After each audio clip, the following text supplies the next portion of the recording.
but there's the first coroner's report that said that she died.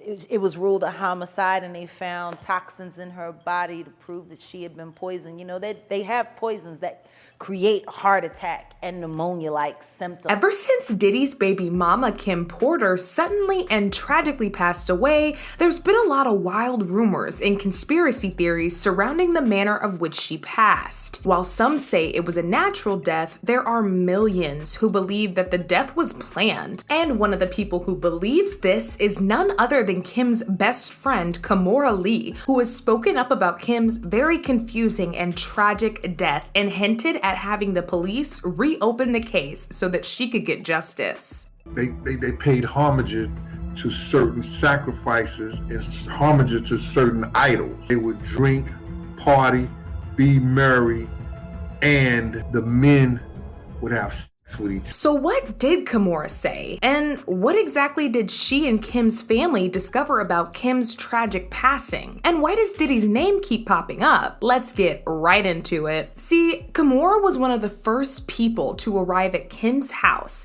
and per the photos leaked by the press, Kimora looked visibly upset and could not stop crying. Kimora later wrote in a heartfelt message on Instagram, "This is unbelievable. When I first heard the news, I was angry that somebody would play such a stupid ass joke. They said you were in your room sleeping. Aoki and I rushed inside to tell you to get up and come outside. But soon as I arrived, I realized you would not come." Upon Kim's death, her autopsy report found her cause of death to be pneumonia. However, her BFF Kimora, as well as her family, believe that's just a huge load of BS to hide the real truth behind Kim's death. The first thing that didn't really make sense was when the coroner, who was in charge of investigating Kim's death, Ed Winter, died unexpectedly. And according to a blind item, he was the coroner who initially found toxins in Kim's body. But just when Ed was close to digging out the truth, he was thrown off of the case and replaced by another coroner. Now, this second coroner was hella shady because it took him almost 2 weeks to confirm that Kim had died from pneumonia. Jaguar Wright actually spilled the tea about this when she said, "Kim died from pneumonia,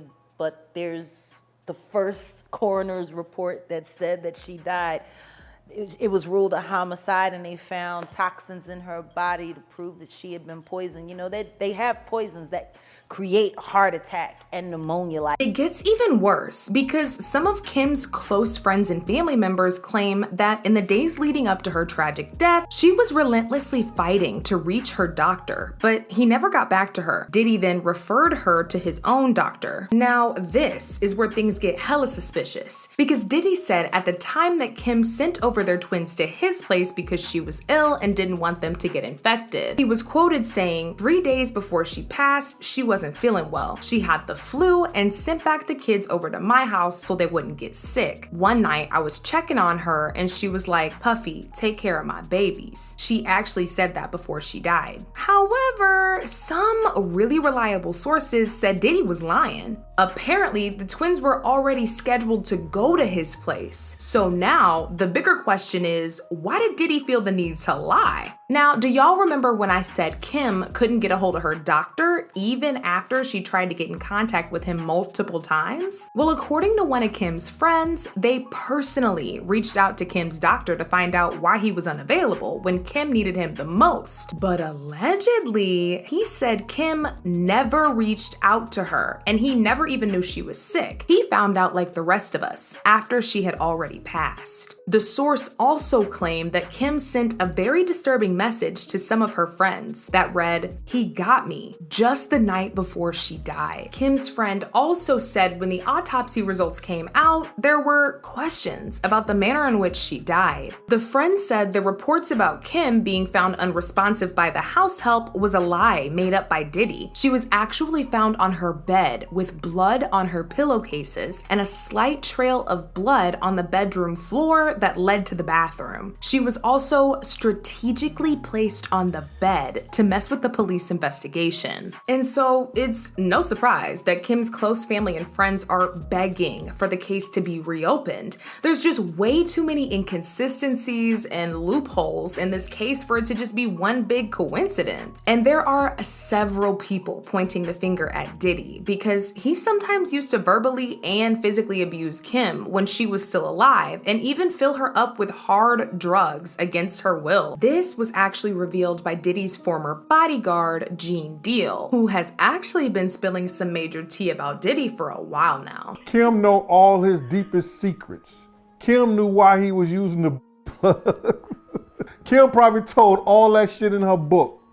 You understand? That up and got missing the day she died. As if that wasn't bad enough, one of his exes named Gina also exposed him for being verbally and physically abusive to her for 5 years during an exclusive episode with Tasha K. She accused him of also throwing a heel at her and pressing her face against the floor until her nose bled. Like the first 4 months, he was really nice, but then after that, he started being an asshole. So if he was like always belittling me and always like, he was like mentally, emotionally, and physically abusing me. He took one of my heels and tried to throw it at me, and then he like mushed my face and like really hard and made my nose bleed. Not only that, but he forced her into doing countless abortions and even offered her $50K as hush money.